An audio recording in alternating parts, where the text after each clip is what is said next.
Marine Le Pen, Emmanuel Macron, au second tour de la présidentielle, vous votez pour qui?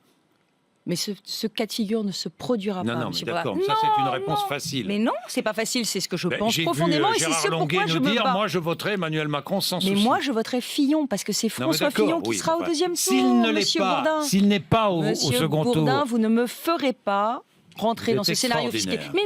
Mais non, vous êtes extraordinaire, vous les politiques. Pourquoi ne pas dire franchement, directement? Donc vous ne faites pas le choix. Non, mais entre les deux, vous ne faites pas de choix. Monsieur Bourdin, c'est pas que je ne fais pas de choix. C'est qu'en acceptant même l'idée de me projeter dans ce scénario, je crédibilise l'idée que monsieur Macron pourrait être au deuxième tour de la présidentielle. Monsieur Macron n'a pas la solidité nécessaire pour être au deuxième tour de la présidentielle. Donc, Quand on va en Algérie, dire aux Algériens crime contre l'humanité, ça veut dire Hitler.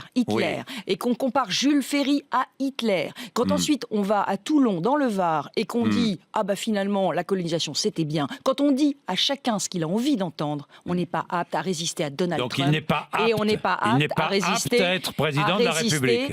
À Vladimir Poutine. Il n'a pas la carrure. Donc il n'est pas apte. Non, apte, je ne sais pas ce que ça veut dire. Apte, vous ne savez pas ce que ça veut dire, moi je sais ce que ça veut dire. Mais il n'a pas la carrure, voilà. Et s'il l'est, ce serait tragique pour la France, parce qu'on n'a pas besoin d'un président qui façaille. On a besoin d'un président qui a des convictions fortes.